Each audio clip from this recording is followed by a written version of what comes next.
बिस्मिल्लाहिर्रहमानिर्रहीम। अस्सलाम वालेकुम नाज़रीन, मैं हूं अहमद फवाद और आप देखते हैं मुझे मेरे यूट्यूब चैनल और फेसबुक पेज पर। नाज़रीन, सियासी मंजरनामा जो है वो अपोजिशन के बकौल अब तब्दील हो चुका है, क्योंकि जनरल फैज़ हमीद साहब जो थे, जो कि DGISI थे, उन्होंने अब वो जो कमांड है छोड़ दी और उनका जो तबादला है वो पेशावर हो चुका है और अब नए DGISI जो हैं वो आ चुके हैं। और जनरल फैज़ हमीद साहब के जाते ही सियासी मंजरनामा तब्दील हो चुका है, क्योंकि अपोजिशन का ये मानना था कि इमरान खान साहब की ख़ास तौर पर जो मुश्तरका इजलास भी हुआ था और ओवरऑल भी हुकूमत बनाने में भी उनका जो है वो काफ़ी किरदार था। यहाँ तक कि मुश्तरका इजलास में बिल पास करने के लिए जो इत्तेहादियों को मनाया गया और जो हुकूमत के कुछ लोग नहीं भी आए उनको भी जो फ़ोन कॉल्स वगैरह जो गई वो इस्टेब्लिशमेंट की जानिब से गई जो है वो की गई और उनको रोका गया। बहरहाल सियासी मंजरनामा तब्दील किस तरह से हो चुका है, क्या एक नया मनसूबा अब अपोजिशन की जानिब से जो है वो बनाया गया है तहरीक अदम एतमाद के हवाले से, इसकी बहुत अहम तफसीलात है वो आपके साथ में शेयर करूँगा। और दूसरे नंबर पर नाज़रीन, शहबाज शरीफ के हवाले से एक बड़ी खौफनाक इत्तला आ रही है कि उन्होंने इस्टेब्लिशमेंट के साथ मिलकर ये जो हुकूमती बिल था मुश्तरका इजलास में ये पास करवाने के लिए जो है वो उनका साथ दिया। इस हवाले से क्या कहानी है, क्या तफसीलात हैं, ये भी आज के इस व्लॉग में मैं आपके साथ शेयर करूँगा। तो सबसे पहले जनरल फैज़ साहब के हवाले से मैं आपको तफसीलात बता दूँ तो नाज़रीन, जो अपोजिशन है उसका ये मानना है, बल्कि अपोजिशन खुलकर इस चीज़ का इकरार भी कर चुकी है। ख़ास तौर पर मरीम नवाज़ जो हैं वो इस चीज़ का इकरार कर चुकी हैं कि जो इस्टेब्लिशमेंट है वो खुलकर हुकूमत का साथ दे रही है, कदम कदम पर जो है वो उसका साथ दे रही है। और यहाँ तक कि मरीम नवाज़ साहिबा की जानिब से जनरल फैज़ साहब का बाकायदा तौर पर नाम भी जो है वो लिया जाता रहा है और उनकी जानिब से ये भी इल्ज़ामात आयद किए जाते रहे हैं कि जो मुश्तरका इजलास में बिल पास जिस दिन होना था उसके लिए भी जो नंबर गेम थी वो इस्टेब्लिशमेंट की जानिब से जो है वो जो है वो पूरी की गई। हालांकि खुलकर इस चीज़ का उस तरह से इजहार तो नहीं किया गया जिस तरह से पहले किया जाता रहा है, लेकिन दबे लफ्ज़ों में ये चीज़ जो है वो कही जाती रही है और ये कहा जाता रहा है कि MQM हो गई और काफ लीग जो दोनों हुकूमत के मुखालिफ थे, इन दोनों को मनाने के लिए एस्टेब्लिशमेंट ने अपना किरदार अदा किया और इनको कॉल्स जो हैं वो बाकायदा तौर पर इनको भी गई। इसके अलावा जो हुकूमती इत्तेहादी थे उनमें से भी कुछ लोगों को कॉल्स गई, जिसकी वजह से हुकूमती नंबर गेम पूरी नहीं हो सकी और इमरान खान साहब जो हैं वो अपनी नंबर गेम मुकम्मल करने में कामयाब हुए। और ये जो मुश्तरका बिल था जिनमें EVM मशीन्स और ओवरसीज़ वोटिंग वाला जो मामला था इसके ऊपर इमरान खान साहब ने कामयाबी से ये बिल जो है वो पास करवा लिया है। बहरहाल बाज़ जो हल्के हैं उनकी जानिब से ये भी दावा किया जा रहा है कि इस मरतबा जब इस्टेब्लिशमेंट की जानिब से कॉल्स गई लोगों को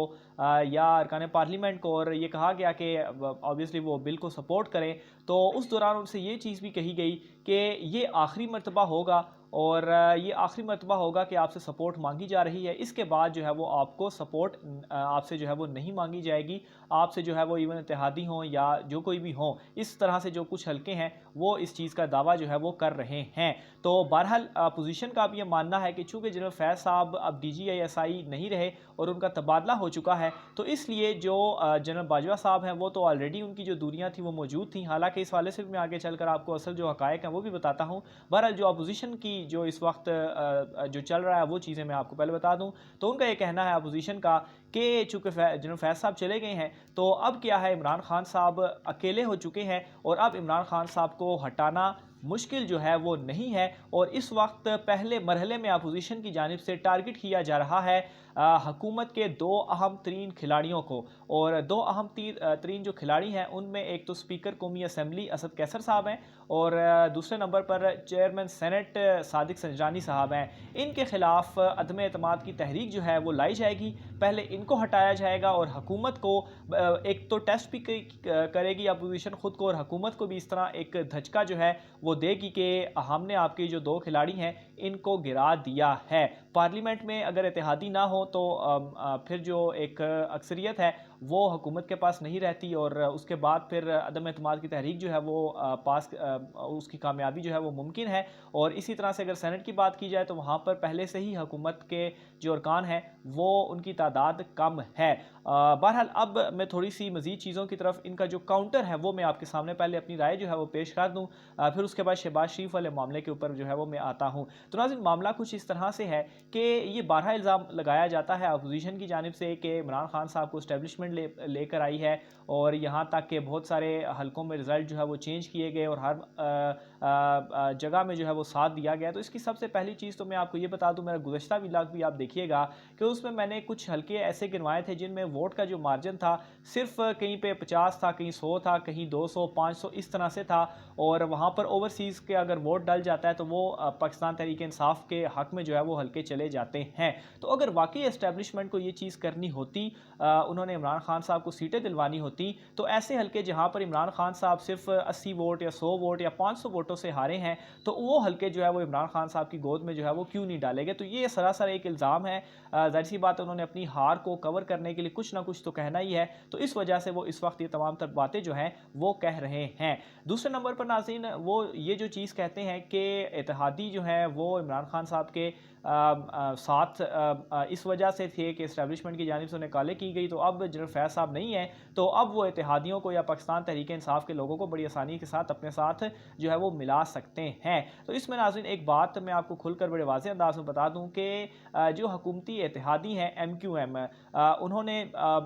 ये जो बिल था, सबसे पहले तो वज़ीर कानून फ़ारूक नसीम साहब जो हैं, एक तो ये मुसवदा सारा ही उन्होंने ही तैयार किया था, वो वज़ीर कानून है, उन्होंने ही पेश किया। और दूसरे नंबर पर जो काफ लीग है वो कभी भी इस तरह की गलती नहीं करने वाली, क्योंकि उन्हें इस वक्त जितनी वजारतें मिली हैं,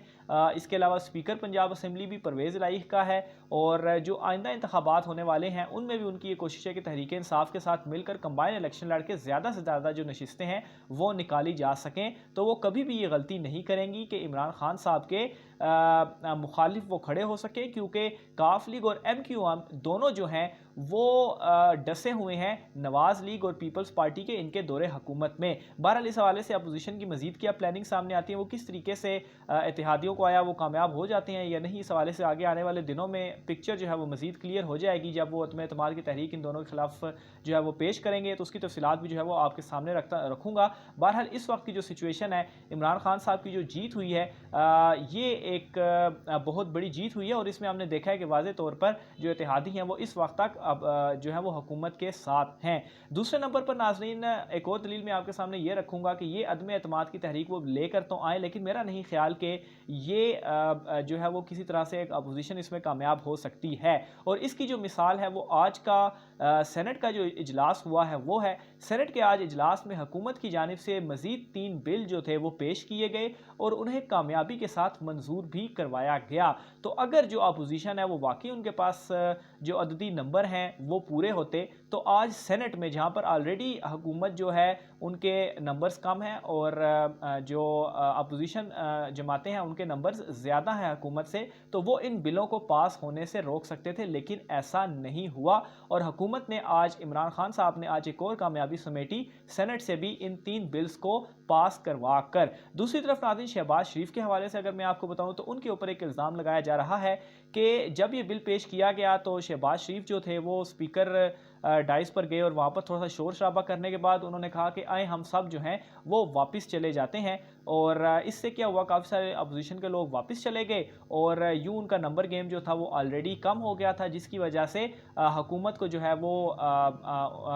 बड़ी आसानी के साथ उन्होंने बिल पास करवा लिया। तो इस तरह से ये एक टैक्टिस शहबाज शरीफ की जानिब से थी। उन्होंने जानबूझकर एस्टेब्लिशमेंट की जानिब से, चूँकि उन्हें कहा गया था और वो बड़ा एस्टेब्लिशमेंट से मुलाकातें करके डील वगैरह वो लेते रहते हैं, तो इस मरतबा भी वो कोशिश कर रहे थे, तो एस्टेब्लिशमेंट के दबाव की वजह से उन्होंने ये एक खेल खेला और इन बिल्स को पास करवाने में उन्होंने मदद की। तो इसका जवाब नाज़रीन मेरे पास ये है कि देखें, जो एक वोट काउंटिंग भी हुई थी उसमें जो अपोजिशन के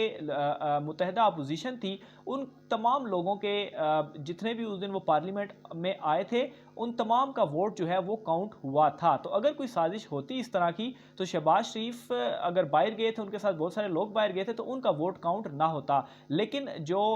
एंड पे गिनती आई तो उसमें अपोजिशन के लोग पूरे थे और जो 8 लोग नहीं थे कम थे अपोजिशन के, चूँकि कुल तादाद जो थी वो 212 थी, तो वो 8 लोग गैर हाजिर थे। और जो मैंने एक व्लॉग में जो अपनी हाज़िरी पार्लियामेंट के हवाले से जो मैंने आपको बताई थी, उसमें मैंने उन 8 लोगों के नाम भी दिए थे। तो अपोजिशन ने अपने वोट पूरे जो है वो काउंट कराए, और इसी तरह से हुकूमत ने भी अपने जो पूरे वोट थे वो काउंट करवाए हैं। बहरहाल इस हवाले से मज़ीद क्या जो है वो आगे तब्दीली होती है, क्या वाकई जनरल फैज़ हमीद साहब के जाने के बाद जो अपोजिशन ये कहती है कि बड़ी सियासी जो तब्दीली है वो रोनमा हो जाएगी, और